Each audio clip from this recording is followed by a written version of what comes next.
Hola, sean bienvenidos una vez más al canal. Gracias por acompañarme para que podamos seguir aprendiendo juntos más del hebreo y el griego bíblico y la importancia que tiene al momento de estudiar la palabra de Dios. Bienvenidos.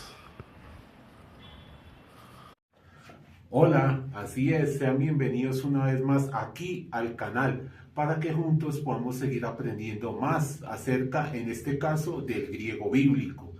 El día de hoy quiero compartir con ustedes algunos aspectos que tienen que ver con el siguiente tema, que son los signos de puntuación que encontramos en el griego y que se van a utilizar en el Nuevo Testamento en griego y algo más. En este tema, uno de los primeros aspectos que nosotros debemos tener en cuenta son los signos prosódicos. ¿A qué hace referencia esto? A aquellos signos que indican la pronunciación y la acentuación correcta de una palabra, en este caso en griego. Y dentro de ellos vamos a encontrar unos signos que se llaman espíritus y otros que vendrán a ser los acentos propios del griego bíblico. En cuanto a los espíritus, nosotros podemos encontrar dos tipos de espíritus en griego. En primer lugar tenemos un espíritu que se llama espíritu suave y el otro sería el espíritu áspero o espíritu fuerte. El signo que lo representa, que nos ayudará visualmente a identificar qué tipo de espíritu tiene la palabra que vamos a leer en griego, es el siguiente. En el caso del suave es una comilla hacia, digamos que se curva hacia la derecha, y en el caso del fuerte es una comilla que su curva es hacia la izquierda, ¿sí? De esta manera como lo tenemos aquí. En el caso del espíritu suave debemos tener en cuenta, número uno, que no altera la pronunciación de la palabra, y número dos, que pues cuando la vamos a transliterar, como no altera su pronunciación, no lo colocamos, solamente colocamos la palabra teniendo en cuenta las vocales y consonantes que la conforman. En este caso tenemos el ejemplo de la palabra amén, que sería de esta manera. Por otro lado, el espíritu áspero sí altera la pronunciación de la palabra. ¿Por qué? Porque este espíritu se va a pronunciar como si esta palabra comenzara con el sonido de una J. Por ese motivo, aquí tenemos esta palabra que se leería de la siguiente manera: hagios. No se leería agios, ¿sí? Sino que este signo, el espíritu áspero, es como si aquí adelante del alfa hubiera una J. Entonces, por eso el sonido hagios. ¿Listo? El otro signo prosódico que nosotros podemos encontrar en griego es el que tiene que ver con los acentos. Su función principal es la de señalar la intensidad, es decir, donde se hace esa fuerza al momento de leer la palabra, donde se va a pronunciar con mayor intensidad. Y dentro de estos acentos en griego nosotros vamos a encontrar estos tres que tenemos aquí. En primer lugar tenemos el acento agudo, el acento grave y por último el acento circunflejo. La forma de cada uno de ellos es la siguiente. El acento agudo, su forma es similar a la de una tilde de las que utilizamos en español, inclinada hacia la derecha. El acento grave es también como una tilde, pero inclinada hacia la izquierda. Y en el caso del circunflejo, la forma que tiene este acento es esta curva que vemos aquí, o dependiendo de la fuente que se utilice de griego, en algunos momentos se ve de esta manera, similar a la virgulilla que tiene la letra ñ sobre ella. Entonces, pues en algunos momentos la forma que veremos de este acento va a ser similar a esta virgulilla. En este caso aquí tenemos tres palabras en griego: la palabra bios, la palabra metá y la palabra phos. Estas tres palabras nos sirven de ejemplo para ir conociendo nuestros acentos en griego. El segundo grupo de signos que nosotros podemos encontrar en los diferentes textos del Nuevo Testamento en griego es el siguiente: los signos de puntuación. En este caso, estos signos, algunos de ellos son prácticamente iguales a como los conocemos en español, por ejemplo. aquí tenemos el punto en griego, va a equivaler a un punto, ¿sí? Tiene la misma función. En la coma también va a ser igualita, va a equivaler a una coma. En este caso el punto alto, que es pues digamos como su nombre lo indica, un punto que se ubica en la parte digamos superior de las consonantes, al lado de la consonante, ese punto alto se puede llegar a entender bien sea como un punto y coma o como dos puntos. Esto depende de qué, pues del contexto en el que se esté utilizando. Si por ejemplo dice, y Jesús dijo, ahí el signo que iría serían dos puntos porque va a introducir pues el discurso y nos van a contar qué fue lo que el Señor dijo. Pero en otros textos se va a entender como un punto y coma. Entonces, dependiendo del contexto en el que se utilice, pues se determina si es punto y coma o dos puntos. ¿Listo?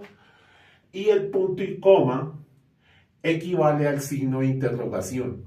Una de las maneras que podemos saber que se está haciendo una pregunta en griego es cuando aparece un punto y coma. La otra pues va a ser el pronombre interrogativo que conoceremos más adelante, su función, pero pues este punto y coma va a entenderse como si fuera el signo de interrogación, como si se estuviera presentando una pregunta. Nuestro último grupo de signos que podemos encontrar en griego son los signos diacríticos. Estos signos se utilizan para dar un valor especial a las vocales en griego. ¿Cuáles son esos signos diacríticos? Los tres que tenemos aquí. Uno, la diéresis. El otro es el apóstrofo. Y por último tenemos la coronis. En el caso de la diéresis, su forma son estos dos punticos, uno al lado del otro. Y el apóstrofo y la coronis va a venir una forma y una comillita. Quiero compartir con ustedes la explicación que nos dan aquí en el texto que tenemos de referencia griego para Sancho respecto al uso de estos signos. Cómo se entenderían, para qué se están pues utilizando en un texto específicamente en griego. La diéresis dice lo siguiente. Indica que dos vocales que normalmente formarían un diptongo no lo son. Por lo tanto, deben pronunciarse de forma separada.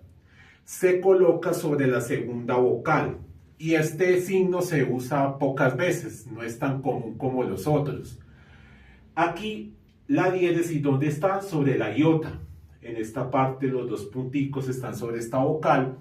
Y eso nos ayuda para saber que se debe pronunciar el sonido de ambas vocales. Esta palabra sería esaías, esaías. Entonces, esa es la función que estaría cumpliendo. Que ese diptongo, esa pareja de vocales, se pronuncie, se emita el sonido de cada una de ellas, de las que está conformando dicho diptongo. En el caso del apóstrofo, ¿qué función tiene? Se coloca entre dos palabras para indicar la edición o omisión de la vocal final de una palabra que está seguida por otra que empieza con vocal. Se presenta sobre todo con preposiciones, conjunciones y otras partículas. Aquí tenemos este ejemplo. Apo termina con una vocal, la ómicron, y la palabra arges comienza con una vocal que sería la vocal alfa. En este caso nos dicen que ese signo va a reemplazar, va a omitir la última vocal de esta primera palabra. Por eso aquí lo tenemos, que ya no aparece la ómicron, sino aparece el apóstrofo.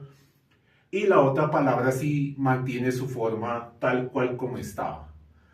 Ese signo lo que hace también es que nos ayuda a tener mayor precisión al momento de escuchar de que son dos palabras diferentes, ¿sí? Para que no se una como apoarges, como si se pegaran las dos vocales, digamos como formando un diptongo, sino que se entienda que ap sería una palabra que es la preposición y arges sería la otra palabra que la estaría acompañando. Entonces ese sería el uso del apóstrofo. Y la coronis dice así: indica la presencia de crasis. Esta es la fusión o contracción de dos vocales.